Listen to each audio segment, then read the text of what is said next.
Do us a quick favor, guys. Hit the follow, subscribe button. Share this with someone who would benefit from it. And help us grow, as the more we grow, the better the episodes will get. Thanks, guys, for helping us. And let's get into the episode. And he's here. He is here. Cristiano has entered the building. Welcome, wherever you are, to the Old Trafford Theatre.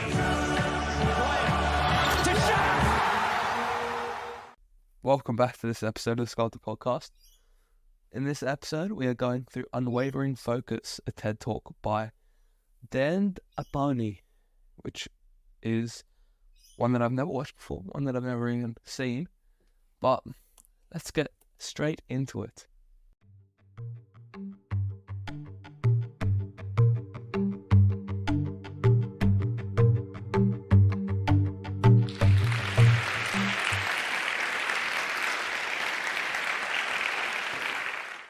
When I was growing up as a child, I was teased very often for being so distracted.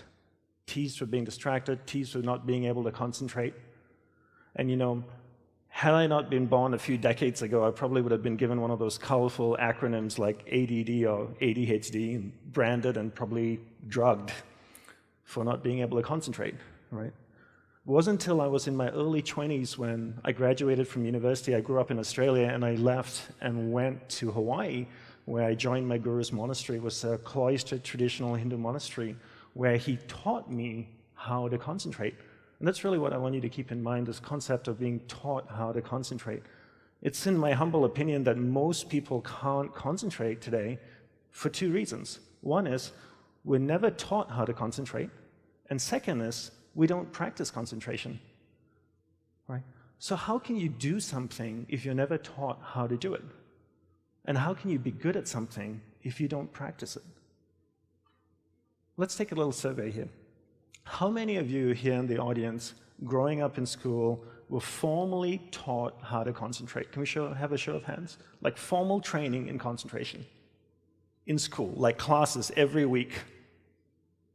Okay, one person and two people in this entire audience, right? So here's a question for you.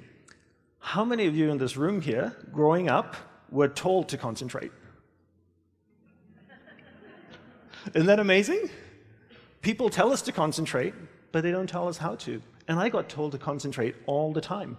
Dundupani, concentrate on eating your food. Dandapani, concentrate on doing your homework. Anybody want to show me how to do it? How many of you here have children? Okay, how many of you tell your children to concentrate? Do you show them how to? No, right? And then you wonder why they can't concentrate. You can't expect somebody to do something if you don't teach them how to do it. And then if they want to be good at it, they have to practice it, right? So if I wanted to play for the Chicago Bulls or dance for the San Francisco Ballet Company, I ask people this question all the time in my talks. I ask them, how many hours a day should I practice? The general answer is usually about 8 hours a day, 6 days a week. And then I ask them, so after 6 months, can I play for the Bulls? The answer is usually no. After a year? No. But I'd be better at basketball, right? I'd be a better ballet dancer.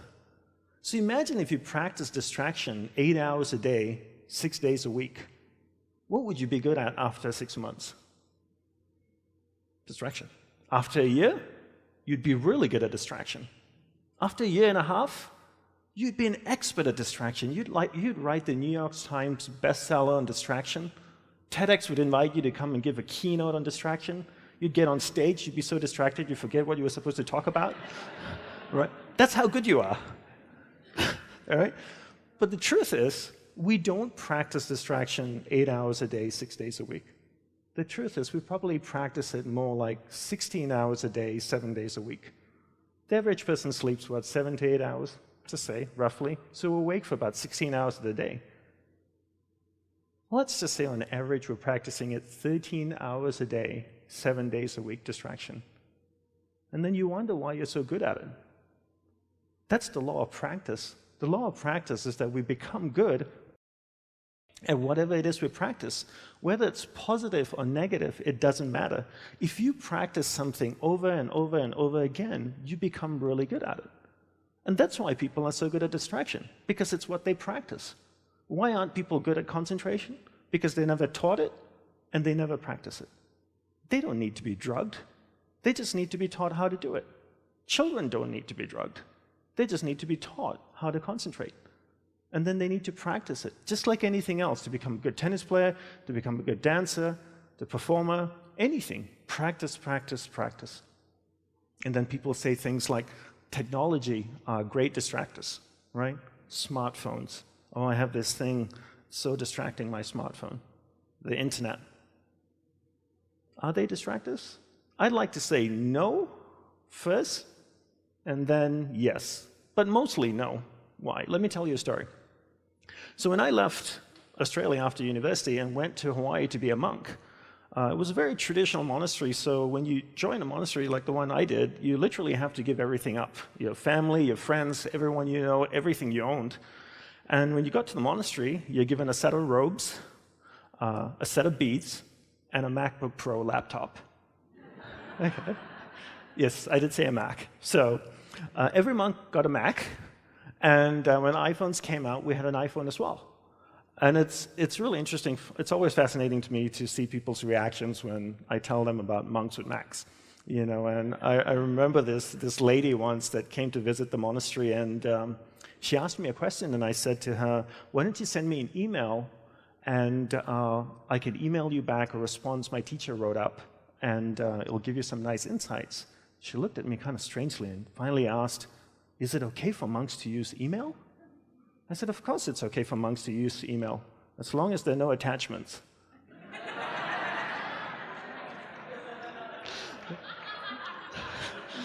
Some people just getting it now. So technology in itself is not a bad thing. It's actually a beautiful thing, as long as we're in charge of it. But if every time your iPhone beeps or makes a sound and you turn to it and you go, yes, master, how can I serve you today? Then you live in that world of distraction. It's training you to be distracted. But if you actually use technology, then technology is not a bad thing. When I say yes earlier, that technology can be distracting, there are some aspects of technology that can be distracting. For example, in the Mac, you have notifications that drop down. But that's as easy as clicking on it and turning it off. Turning off those notifications and not responding, but choosing what you want to engage with. Right? So technology in itself is not a bad thing. The question is, do we choose to engage in it or not? So how do we become good at concentrating? We start by understanding the mind. Right? All of us have a mind. It's the most powerful tool in the world. It built a smartphone. It's put machines that drive itself on Mars. Yet there's no manual for the mind. Right? When was the last time you saw a manual for the mind? Yet you buy a point-and-shoot camera whose only purpose and duty is to point and shoot. It comes with a 100-page manual. Right? Yet we have the most complex tool in the world, our mind, and there's no manual. So the first thing I learned when I went to the monastery was to learn how the mind works. Because once you know how the mind works, you can control it, and once you can control it, you can focus it. You can't focus or concentrate something you don't understand. So how does the mind work? From the monk's perspective, from the monk's experience of the mind, there's two things that you need to understand. One is there's awareness, and one is the mind. So I'll take a few moments to explain this to you and share what they are. So imagine awareness as a glowing ball of light, like an orb that can float around. Okay, so that's awareness. Now imagine your mind as a vast space, vast area with many different sections within it. One area of the mind is anger, jealousy, food, sex, happiness, joy, science, art. And this glowing ball of light called awareness can travel within the mind, and it can go to any area of the mind it wants to go to. And when it goes to a particular area of the mind, it lights up that area. When it lights up that area of the mind, you become conscious of it. So to give you an example, your friend invites you to go see a movie, for example. Okay? Hey, Doug, do you want to go see Mission Impossible 16? Sure, let's go. Okay, so you go to the theater, you're watching, you sit down, the lights are all on, you're chatting with your friend, the lights dim, the movie starts. And if it's a really great director or producer, he or she can take your awareness to any area of the mind they want you to go to, right? They can take you to a sad area of mind, to a happy area of the mind. The movie can get really exciting, thrilling, suspenseful, scary. And it's 90 minutes later, you see 2 words on the screen and it says, the end. And you turn to your friend and you go like, wow, that was an amazing movie. But you paid $13 or $14 or $15 or whatever it is to allow the director to take your awareness to different areas of the mind. And this happens on a daily basis. Each day we allow someone or something throughout the day to take our awareness from one area of the mind to another. When we allow a person or something to do that, we're being distracted. The art of concentration is the art of keeping awareness, that ball of light, on one thing for an extended period of time. Every time that ball of light drifts away, we bring it back. It drifts away again, we bring it back, right? So that's the theory. You have awareness and you have the mind. You are not the mind. When people say my mind wanders all the time, technically that's a false statement. What wanders is your awareness. Your awareness is moving within your mind. So that's the theory of it. So let's do a simple little practical exercise to see if this actually works or it's just some monk voodoo talk, okay?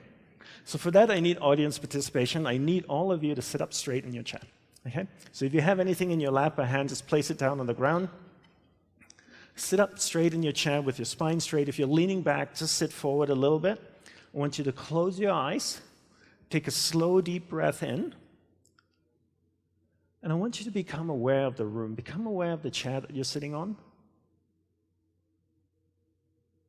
Become aware of any sounds you might hear, the sound of my voice, the humming of the projector or air conditioning. Now I want you to become aware of the most recent wedding that you attended. Do you remember whose wedding it was? Who was getting married? Did you approve of the marriage? Try and think everything you can about the wedding. Did you go by yourself? Did you go with your family? Was it a large wedding, hundreds of people, or was it small and intimate with maybe 20, 30 people? How was the food? Was it good? Was there alcohol? Did you drink a lot? Do you even remember how much you drank? Do you remember what the bride was wearing? Did she make a good choice? Now I want you to remember the most recent holiday that you went on, the most recent vacation that you went on. Do you remember where it was? And what kind of vacation was it anyway? Was it a yoga retreat? Was it a wellness trip? Was it educational? Was it adventure? How long did you go for? What was the weather like over there? Try and think everything you can about this vacation. Did you spend a lot of money? How was the food? Spicy, bland, bad? Did you get sick eating the food? Now your eyes are still closed. I want you to become aware of the room again. Become aware of the chair that you're sitting on, the sound of my voice, humming of the air conditioner or projector. Now slowly open your eyes and settle back in your seats again.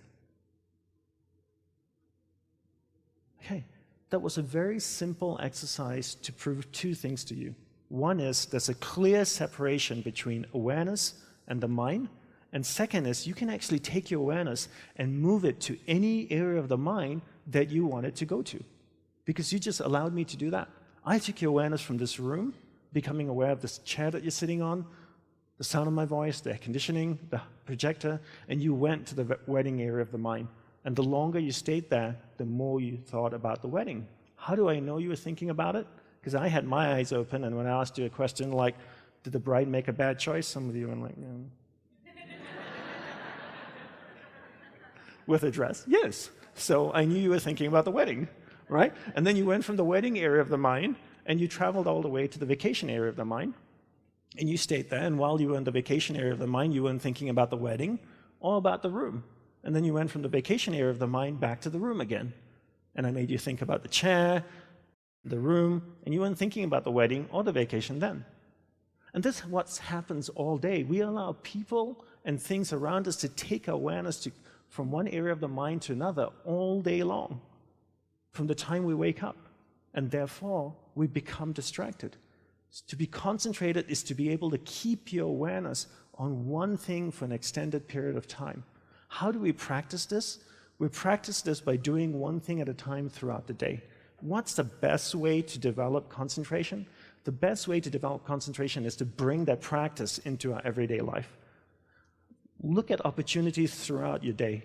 In your average day, ask yourself, what's a great opportunity to practice concentration? How many of you have a spouse or partner that you live with? Quite a few of you. Every time you speak with your spouse or your partner, keep that ball of light, that awareness on that person. It drifts away, bring it back. It drifts away, bring it back. The more you practice this, the more you become better at concentration. Give her or him your undivided attention. So if you speak to your spouse for 2 hours a day, what a great opportunity to practice concentration. Every time you speak with your child, practice concentration. Parents come up to me all the time and say, Dandapani, how can I teach my children to concentrate? Very easy. You learn to concentrate first. There's an old saying that goes, monkey sees, monkey do, And if you can't concentrate, you can't expect your child to concentrate. And if you don't teach your children how to concentrate, how can they possibly learn how to concentrate? They can't. The benefits of concentration are endless, right? When you're able to concentrate, you're able to focus all your energy into a single given point. Life is a manifestation of where your energy is flowing. And if you can't concentrate your energy, the things that you want to manifest in your life becomes very, very challenging. So learn to concentrate by doing one thing at a time. Bring this practice into everything that you do throughout the day. Make it a part of your life. Practice, practice, practice. Keep bringing awareness back and keep it focused on one thing at a time. Share this knowledge with your children. Be an example for them so they can grow up. Let's stop drugging our children and solve the simple problem by teaching them how to concentrate and helping them to practice concentration. Be unwavering in your focus. Proceed with confidence because life is meant to be lived joyously. And it all begins by learning how to concentrate and staying focused. Thank you very much, everyone.